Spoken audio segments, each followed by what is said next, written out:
መታሰቢያ በጣም አመሰግናለሁ።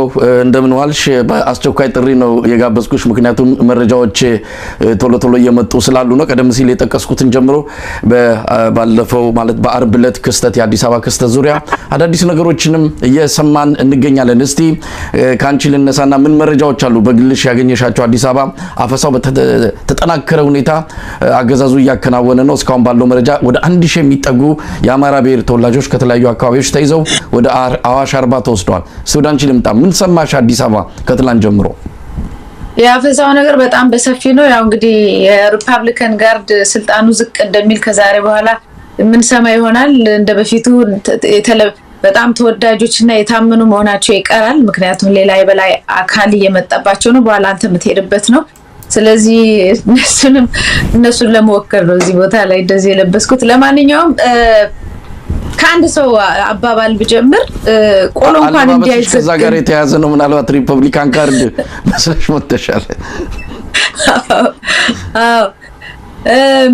አንድ ብዙ መረጃዎች መጥቷል። በተለይ ያፈሳው ነገር በጣም አስጊ የሆነ ሁኔታ ነው። በእርግጠኛ ትላንትና በፕሮግራማችን የአዲስ አበባ ሕዝብ አንደኛ እርስ በርስ እንዲጠባበቅ፣ ሰላዮች ባንዳዎች ውስጥ ለውስጥ ደግሞ ብዙም ስላሉ ከነሱ እንዲጠበቅ ሊመጣበት የሚችለውን አደጋ በተወሰነ ደረጃ ለመናገር ሞክረናል። ያው ካለው መረጃ አንፃር ከደረሰን መረጃ አንፃር ግን አልቀረለትም። ብዙ ሰው ካንተ ከምትለው በላይ ነው አፈሳ። እንደው አንድ ቦታ ላይ የደረሰኝ መረጃ ቆሎ እንኳን እንደዚህ አይዘገንም፣ የሰው ልጅ እንደዚህ ግር ተብሎ እየታፈሰ ዝም ብሎ እንደ እንስሳ ግር ተብሎ እየታፈሰ ያለበት ሁኔታ ነው ያለው። ከዚህ ይቀጥላል።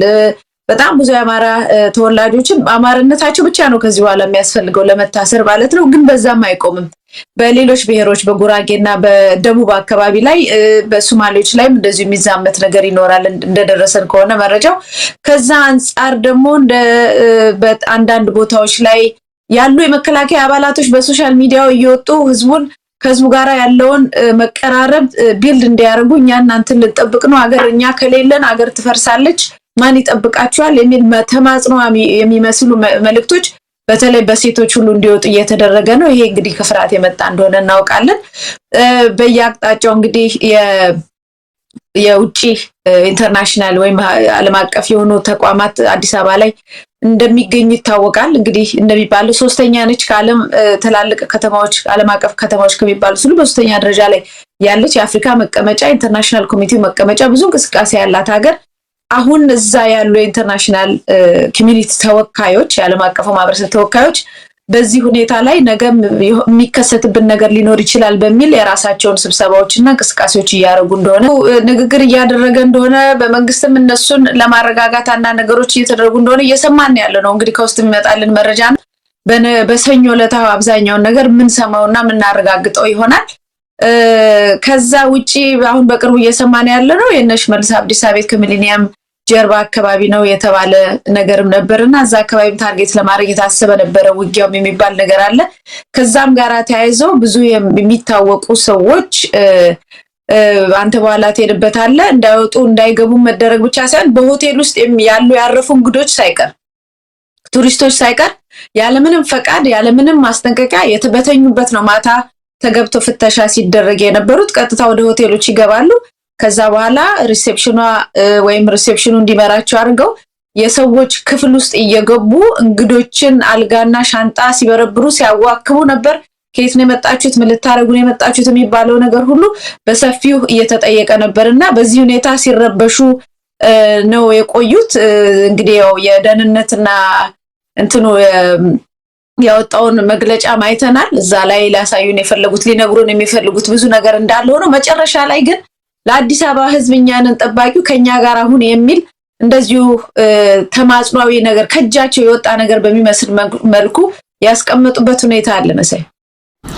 መታሰቢያ እንግዲህ ትላንት ማለትም አርብ ዕለት በአዲስ አበባ ፋኖ ኦፕሬሽን ካደረገ በኋላ ያገዛዙ አጠቃላይ ሁኔታ የተቃወሰ ይመስላል። ብልጽግና መንደር የሚሰማው ነገር ሁሉ ጥሩ አይደለም። ያው በሚዲያዎችና በተለያየ መልኩ የተሸነፉ ወይም ደግሞ የተዳከሙ መስሎ ላለመታየት የተለያዩ እርምጃዎችን ፕሮፓጋንዳዎችን እያሰራጩ እንዳለ እንሰማለን። እንዳልሽው ነው ማን ታርጌት እንደተደረገ በዚህ ጥቃት ለጊዜው ግልጽ አይደለም። ግን ነጥቦችን ያሉትን ነጥቦች አገናኝተው ከሌ ሊሆን ይችላል። በተለይም ደግሞ ፊልድ ማርሻሉ ባልተለመደ ሁኔታ ወዲያውኑ በብሔራዊ ቴሌቪዥን በስልክ ወጥተው ያንን መግለጫ ሲሰጡ ምናልባት እሳቸው ላይ ያለመ ነው። መኖሪያ ቤታቸው ከዛው አካባቢ ብዙም የማይርቅ ከመሆኑ ጋር ተያይዞ እሳቸው ሊሆኑ ይችላሉ ወይ ሌላ፣ እሱን የምናውቀው ነገር የለም።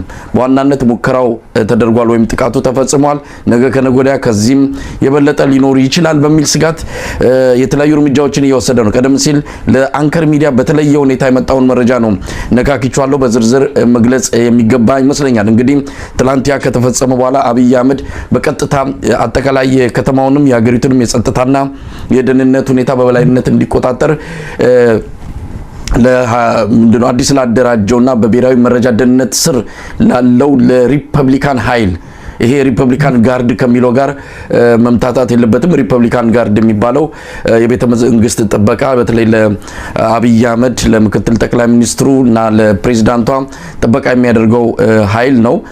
ነገር ግን ይሄ አሁን በተለየ ሁኔታ ስልጠና የወሰደ ውጭ ሀገር ድረስ ተወስደው የተለያዩ ኮርሶችን የወሰዱ በልዩ ሁኔታ የአካልም ሆነ የአእምሮ ዝግጁነት አላቸው ተብለው የታመኑ ከፍተኛ ብቃት አላቸው ተብለው በአብይ አህመድ ኢሊት በሚልም የሚጠቀስ ሰራዊት ነው። ይህ ሰራዊት በቅርብ ነው የተደራጀው። በብሔራዊ መረጃ ደህንነት ስር ያለው በዋናነት የሚመራው ማለትም የበላይ ኃላፊው ሌተናል ጀነራል ብርሃኑ በቀለ ነው። ሌተናል ጀነራል ብርሃኑ በቀለ የአማራ ክልልን የአስቸኳይ ኮማንድ ፖስትንም የሚመራ ሰው ነው። በጣም ታማኝ የሆነ የአብይ አህመድ ሰው እንደሆነ ይታወቃል። ይሄ በበላይነት ይመራል። የአዲስ አበባን ኦፕሬሽን ደግሞ ሻምበል ኢተፋ የሚባሉ የአብይ አህመድ ቀኝ እጅ የሚመሩት እንደሆነ ነው የሰማነው። ከትላንት ጀምሮ አጠቃላይ የአዲስ አበባን የሰላምና ደህንነት ይሄ ጉዳዩንም በተመለከተ እየሰሩ ያሉት ወይም ደግሞ በኃላፊነት የሚመሩት እኚሁ ሻምበል ኢተፋ የሚባሉ ሰው ናቸው። እንግዲህ ይሄ የሪፐብሊካን ኃይል አጠቃላይ ሁኔታውን ወስዶታል። በአሁኑ ሰዓት የጸጥታና የደህንነት ግብረ ኃይል የሚባለው ለይስሙላ የተቀመጠ ነው። ሁሉን ነገር ኃላፊነቱን የሪፐብሊካን ኃይል የተሰኘው አብይ በቀጥታ የሚያዘው በአብይ ቁጥጥር ስር ያለ የደህንነትና የአፋኝ ቡድን እንደውም ብለው የሚገልጹትም ወገኖች አሉ። እሱ ነው የሚመራው። የአዲስ አበባ ፖሊስ አሁን ተጠሪነቱ ለዚህ ኃይል ሆኗል። እስካሁን ድረስ ለፌዴራል ፖሊስ ነበር ተጠሪነቱ። ከትላንት ጀምሮ በጊዜያዊነት ለዚህ ለሪፐብሊካን ኃይል እንዲሆን ነው አብይ አህመድ ያደረገው። ብዙ ለውጦችን እንዳመጣን የሰማነው የቅርብ ሰዎቹን ብቻ ከዚህ ጉዳይ ጋር በተያያዘ የሚያማክረውና እርምጃ ለመውሰድ የውሳኔ ሀሳብ የሚወያየው ከነዚሁ ቅርብ ከሆኑ ሰዎች ብቻ እንደሆነ ነው መረጃው የሚያመለክተው። ሌላው የሰማነው ሚኒስትሮች ከትላንት ጀምሮ የአካልና የዙሪያ ጥበቃዎቻቸው እንዲቀየሩላቸው እየጠየቁ ነው። የአካል ሲባል በዋናነት በመኪና 3-4 ሆነው የሚያጅቧቸው በተለያዩ አካባቢዎች ሲንቀሳቀሱ ከጀርባ ሆነው እጀባ የሚፈጽሙ በልዩ ሁኔታ የሰለጠኑ አጃቢዎች ናቸው። የዙሪያ ጥበቃ የሚባለው ደግሞ መኖሪያ ቤታቸውን ጨምሮ ጽህፈት ቤታቸው አካባቢ ጥበቃ የሚያደርጉላቸው ናቸው። እነዚህ የአጃቢ አጠቃላይ ሁኔታው እንዲቀየርላቸው በርካታ ሚኒስትሮች መጠየቃቸውን ሰምተናል። በተለይ የአማራ ተወላጅ የሆኑ ሚኒስትሮች በዋናነት ጥያቄውን ያቀረቡ እንደሆነ ነው የሰማነው። መኪናዎቻቸው እንዲቀየሩላቸው፣ ሰሌዳዎቻቸው እንዲቀየሩ፣ እንደዚሁም በዋናነት የአማራ ተወላጅ የሆኑ አጃቢዎች እንዲቀየሩላቸው ጭምር ነው የጠየቁት። ስጋታቸው ከፍተኛ ነው። ለዚህም በዋናነት የተጠቀሰው የኢኖቬሽን ሚኒስትሩ አቶ በለጠ ሞላ ነው። አቶ በለጠ ሞላ በቅርቡ ዛንዚባር በተጓዘበት ጊዜ የመግደል ሙከራ ተደርጎብኛል የሚል ነገር እንዳመጣ በተለይ ከተመለሰ በኋላ በዛንዚባር የፋኖ ጽንፈኛ ኃይል እየተከታተለ ህይወቴን አደጋ ላይ ሊጥል ይችላል የሚል ሪፖርት ለጠቅላይ ሚኒስትሩ ጭምር እንዳቀረበና ጥበቃው እንዲቀየርለት ቀድሞ ነው ሲጠይቅ የነበረው። እንደሰማነው ከሆነ በኢኖቬሽን መስሪያ ቤት ውስጥ ከምክትል ሚኒስትሩ ጀምሮ ሁሉም ሰራተኛ ፍተሻ እየተደረገለት እንደሚገባ ነው መረጃ ያቀበሉን ወገኖች የገለጹልን። አሁን ባለው ሁኔታ ደግሞ ሁሉም ሰራተኛ የሁሉም ሚኒስቴር መስሪያ ቤቶች ሰራተኞች ተፈትሸው እንዲገቡ ጭምር ነው መመሪያ የተላለፈው። ከመካከለኛ አመራር ጀምሮ ወደ ውጭ ሀገር መውጣት እንዳይችሉም ተወስኗል። በዚህ መሰረት ሻምበል ኢተፋ በአጠቃላይ የኤርፖርቱንም ደህንነትና ጸጥታ የሚቆጣጠርበት ሁኔታ ስልጣን ስለተሰጠው በሱ አማካይነት ይሄ ገደብ ተጥሏል። ያው ከጠቅላይ ሚኒስትሩ የወረደ መመሪያ እንደሆነ ነው የሰማነው። እንግዲህ መታሰቢያ በአጠቃላይ አብይ አህመድ አሁን ትላንት ከተከሰተው ሁኔታ ጋር ተያይዞ ብዙ ነገሮችን እየቀየረ ነው። አፈሳና እስሩ አንቺም እንደቀለሽው በዋናነት አማራ ላይ ባተኮረ መልኩ እየተካሄደ ነው። ባለሀብቶች፣ ምሁራን ጭምር እየታፈሱ እየተወሰዱ ነው። ዛሬ እንደሰማነው ነፍሰ ጡር ሳትቀር ነው ወደ አዋሽ 40 የተወሰደችው። ከዛሬ ጀምሮ አንዳንድ ባንኮች ከለዚህ ከአማራ ብሔረሰብ ተወላጅ ከሆኑ ባለሀብቶች ጋር የተያዘ አካውንትን ለጊዜው ሆልድ እንዲያደርጉ እንዲይዙም ጭምር ሰርኩላር ደብዳቤ እንደተሰጣቸው ሰምተናል። በአጠቃላይ ሁኔታው ጥሩ አይደለም። እዛ አካባቢ ያለው ነገር መናጋት እንዳለ ነው የሰማነው። መታሰቢያ የሚጠበቅ ነው። በተለይ ሰሜን ጎንደር፣ ባህር ዳር፣ ደብረ ብርሃን፣ ደሴ ሲጠብቁ መሀል አዲስ አበባ ላይ እንዲህ አይነት እንቅስቃሴ መደረጉ የፈሩት ነገር ድሆ አፍንጫቸው ስር መምጣቱ ያስደነገጣቸው ይመስላል። እስቲ በአነሷቸው መረጃው ላይ ምን ማለት ትችላለሽ? ይሄ በቀደም ብዙ ሰው እንደቀላል ሊያዩ ይችላል። ያላየውም ብዙ ሰው ነው ያለው። የበቀደሙ የአርብ ዕለታው ተኩስ በቀላሉ የሚታለፍ አይደለም። ብዙ ነገሮችን ነው የሚቀይረው። በጣም ብዙ ነገሮች ነው የሚቀይረው። አሁን ለምሳሌ እኔ እናንተም ስንነጋገር በውይይታችን ላይ ኢሳን ላይ ባለፈው የኢትዮጵያ የውጭ ምንዛሪ የምታገኝባቸውን ዋና ዋና ንግዶች የሰሊጥ፣ የቆዳ፣ የቡና የቁም ከብት የመሳሰሉትን ለውጭ ባለሀብቶች ለመስጠት ሽርጉድ እየተባለ እንደሆነ እናውቃለን። ከዛ ጀምሮ ኢትዮጵያ ውስጥ የሚመጣውን ቱሪዝም ጠቅላላ የሚያስፈራና የሚያሸሽ ነው። እሱ ብቻ አይደለም። አሁንም እዛ ያሉ በጣም ብዙ ካምፓኒዎች አሉ፣ ኢንተርናሽናል ካምፓኒዎች ኢትዮጵያ ውስጥ የሚያመርቱ እነሱን ሁሉ የሚያበር ነገር ነው። በኢኮኖሚው በጣም በከፍተኛ ሁኔታ በተለይ ለውጭ ምንዛሬውና በኢኮኖሚው በከፍተኛ ሁኔታ ዓለም አቀፉን ማህበረሰብ የሚያሽ ነው። ከዚህ አንጻር አሁን መንግስት የሚችለውን ያህል ይችን መሰፋፋቱን እዚህ ጋር እንዲያስቆኝ አፈንኩ ምናምን የሚለው ላይ ነው የሚያተኩር ያለው። ይሄ ዜናው ብቻ በአዲስ አበባ ከተማ ላይ ተታኮሱ ፋኖና የመንግስት ኃይል ተታኮሰ የሚለው ዜና ብቻውን በጣም አብዛኛውን ነገር ይቀይረዋል። እንደምታውቀው በተለይ ኢንተርናሽናል ኮሚኒቲ በጣም ሴንሲቲቭ ነው ለእንደዚህ አይነት ነገር። የሽብርም ጥቃት ይበለው የመንግስትና የማጽያን ተኩስም ይበለው የሚያውቀው ግን እዛ ከተማ ላይ መኖር እንደማይችል እዛ ከተማ ላይ ከዚህ የበለጠ ነገር ሊፈጠር እንደሚችል ነው የሚያስበው። ምክንያቱም የጋራ ደህንነት ኃይል ወረበር የሚባለው ኃይል መግለጫውን ሲያወጣ ስንከታተላቸው ቆይተን ሊያጠቁ ሲሉ ተኩስ እጅ ስጡ ስንላቸው እምቢ ብለው ተኮስን። በየትኛው ዓለም ላይ ነው እስከ መጨረሻው ቦምብ የያዘ ሰው ቢሆን እንዲህ ሲወረውረው ነበር የምጠብቀው? አያውቋቸውም ነው፣ አላዩም፣ አልሰሙም። መጨረሻ ላይ ባለቀ ሰዓት ተታኩሰው ምናልባትም ልጆቹም ሊሆኑ ይችላሉ ተኩሱን የጀመሩት የሚል ሐሳብ ነው ያለኝ። ምክንያቱም ከተከታተልክ ቤታቸው የት እንደነበረ ካወቅ ሲዘጋጁ ጀምሮ ለአንድ ወር ያህል ስንከታተል ነው ካል ህዝብ ሳይሰማው ይሄ ዜና አደባባይ ላይ ወጥቶ ዓለም አቀፉ ማህበረሰብ እንደገና ደግሞ እንቅስቃሴው እንዲመጣለት የሚፈልግ በጣም ተናዶ ያለ ውስጥ ተደራጅቶ ምን ብሎ የሚጠብቀውን ኃይል እንዳይሰማ ተደርጎ ነበር አይደል? በቤት ውስጥ መታፈን ያለበት አልቻሉም። ስላልቻሉ አደባባይ ወጣ። ከአደባባይ መሀል ቦሌ ላይ ወጣ። ሚሊኒየም ቅድም ያልካችሁ ሰዎች ባይዘወይ በጣም ብዙዎቹ እንግዲህ አላቅም በደርግ ጊዜ በኢህአዴግ ጊዜ በወያኔ ጊዜ አብዛኛው ሰው ቦሌ አካባቢ ሩዋንዳ አካባቢ ነው በብዛት የሚሰፍሩት የነበሩት ባለስልጣናት ማለት ነው። በአሁንም እነዛ ቤቶች ናቸው እንደዛ እየተሰፈረባቸው ያሉት እና ያ ትክክለኛ አብዛኛው ባለስልጣን ያለበት ኢንተርናሽናል ኮሚኒቲው ደግሞ ዓለም አቀፉ ማህበረሰብ የሚኖርበት በቃ ትልቁ ዋናው ሴንተሩ የምትለው አካባቢ ላይ ነው እንግዲህ ተኩስ የተካሄደው። ያ ማለት ማቆም አልቻልክም፣ ከእጅ ወጥቶ እንደምንም ተድፋፍተው ተገለው ተተኩሶባቸው ገለውም ተገለው መሀል ሜዳ ላይ ግን መሀል ሚሊኒየም ላይ ቦሌ ላይ ተኩስን ማቆም አልቻሉም ነበር። አቮይድ ማድረግ አልቻሉም። ከዚህ የበለጠ እጅ መስጠት ምንም ነገር የለም እና ይሄንን ነው የሚያየው ዓለም አቀፉ ማህበረሰብ። ይሄንን ነው በፊት ነው መያዝ ያልቻለ ነገማ እኛ ቢሮ ላይ ቦምብ ሊፈነዳ ይችላል ብሎ ነው የሚያስበው። ነገማ ድርጅታችን በሳት ሊቃጠል ይችላል ብሎ ነው የሚያስበው። ስለዚህ የመውጣት ነገር ይሄንን እንደ ፕሪኮንዲሽን የማስቀመጥ ነገር ትልቁ ስራ ነውና በኢኮኖሚው ከፍተኛ ጫና በዚህ አሁን ከሰኞ ጀምሮ በሚመጡት ነገሮች ሁሉ የምናይ ይሆናል ማለት ነው። ብዙ ሰዎች የመውጣት ከሀገሪቷ ላይ የመልቀቅ ራሱ ኢትዮጵያዊ የገባው ዲያስፖራው ሳይቀር የመልቀቅ የመሸሽ ነገር ይታያል ማለት ነው። እሱን የምንጠብቀው ነው። ከዛ ውጪ እነሱ ባዶ መሆናቸውን የሚያሳይ ነው። ቅድም እንደነገርኩ በጊዜ አልያዙትም። ተታክሶ 45 ደቂቃ ሙሉ ተታክሶ ነው እዛም የደረሱ። ከዛ ውስጥ ደግሞ ከመጣው እየታገለ ካለው በጣም 3 ሰው ነው እንግዲህ ያሉት እነሱ ባመኑት ማለት ነው። 3 ሰው ብቻ ይሄንን ብሎ ኦፕሬሽን ሊያደርግ ይችላል? አይችልም። ስለዚህ ከእጃቸው የወጣ ብዙ ነገር አለ። ከላይ እስከታች ያለው መዋቅራቸው እንደተበከለ በፋኖ እንቅስቃሴ እንደተበከለ ከህዝብ ጋር የሚቆም ብዙ ሰው በመዋቅር ውስጥ መሰግሰጉን ስላወቁ አሁን ያልከውን ሪፐብሊክ ኃይል የሚባል እንግዲህ ሌላ በዚህ አጋጣሚ አብይ ከመጣ ጀምሮ በጣም በዚህ በስለላ መዋቅር ውስጥ በጣም ብዙ ሰዎች እንዲረዱት በየጊዜው ከፍተኛ ባጀት እያወጣ ሰዎችን እንግዲህ የኢንሳይን ኢንቨስትመንት እንደምታውቀው ነው። አዎ ኢትዮጵያ ጠላት አላት፣ ግን ለኛው ማህበረሰብ እያገለገለ ያለ በጣም ብዙ ሰዎችን ውጪ ለስለላ ያሰለጥናል። እንግዲህ በውትድርና ዓለም ውስጥ ደግሞ እንደዚህ ብዙ ለሱ አጀብ የሚሆኑ ሰዎችን ውጪ ድረስ እየሄዱ ነው የሚማሩት ማለት ነው።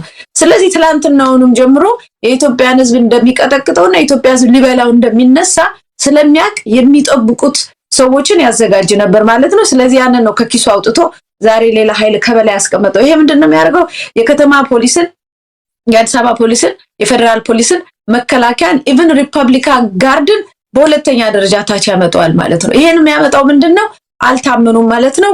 ውስጥ ችግር አለ ማለት ነው። በሳብካቸውና ኃላፊነታቸውን በቀማቸው ልክ ደግሞ ውስጥ የሚሰሩትን ስራ ደግሞ ይሰሩበታል ማለት ነው። አንተ ኃላፊነት ያልሰጠው ከሆነ ሌላ ከበላይ የሚታመን አካል እየተቆጣጠረ ከሆነ የምትሰራው፣ ስለዚህ አትታመንም ማለት ነው። ምንም ነገር ሊፈጠር ስለሚችል ወደ ህዝብ የመቆም ደግሞ ሌላው መሀል ላይ ያለው ወደ ህዝብ የመቆም ቻንሱ በጣም ሰፊ ነው።